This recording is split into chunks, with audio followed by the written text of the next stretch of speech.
Andrew Matthews. I'm an Australian and I write books about being happy, enjoying work and resilience. To you, my Korean readers, thank you for reading my books for 25 years now. My wife Julie and I have visited South Korea.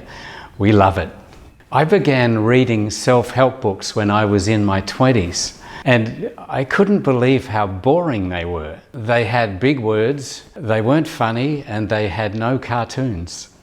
I set out to write the kind of book that I wanted to read. I wasn't an expert, but what I wanted to read was a book that was simple and humorous and had cartoons. 30 years later, I still get emails and messages from readers about that book. So what have I learned?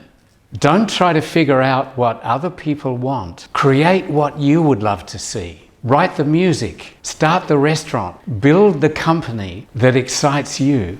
People will feel it. Don't try to figure out how to get people to like you. Just be the friend that you would like to have.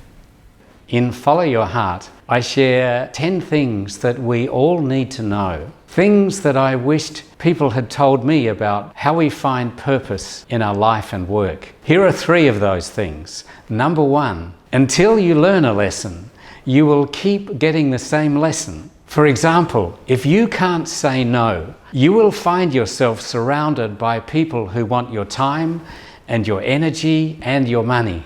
When you finally learn to say no, those people will disappear. But first, you need to learn the lesson.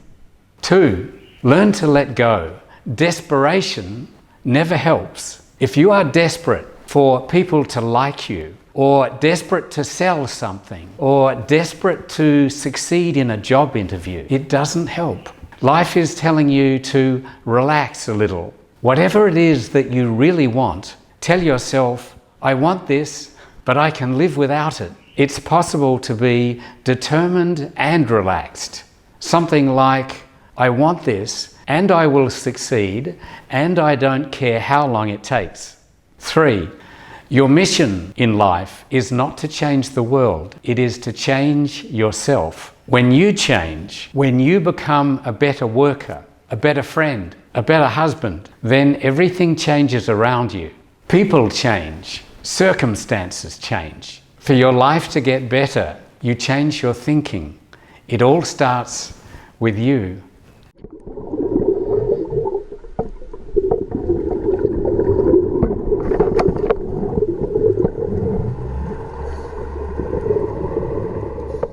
I know that in the past, in Korea, people would often work in one company their whole life, but this is changing, and nowadays a company that's here today may not be here tomorrow. This means that you may need to work for several employers, learn new skills, adapt to working with new people, work in different companies. But I have a question for you from Follow Your Heart, and that is, why would you even want your next 5 years to be like your last 5? I've been sent a question to answer. Andrew, how did you overcome your fears and become an artist and write books? If you are excited enough about a new project or a new direction, then fear tends to disappear. You just decide, I will do whatever it takes. I will learn whatever I need to learn, and I will work for as long as it takes. I always thought, I only live once. So I want to do what is meaningful and what is joyful.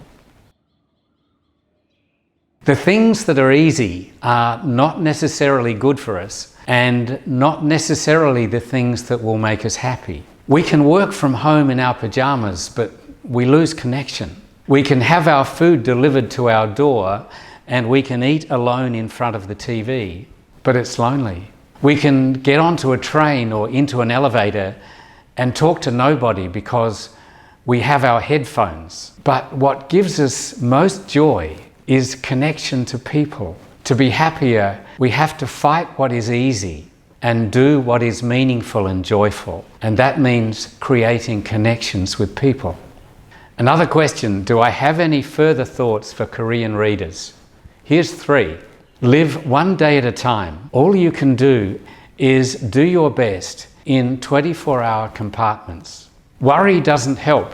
Worry makes you sick. So do your best each day and let tomorrow take care of itself. We find in life what we look for. If you look for good things in your family, in your friends, in your school, in your job, in your country, you find them and you are happier. So your happiness is in the quality of your questions. Treat yourself as you would treat your best friend. Maybe you've made mistakes, but you've lived your life the best way you know how. So be gentle with yourself. You say, do I have to love myself? You need to at least like yourself. Why? Because we create the life that we feel we deserve.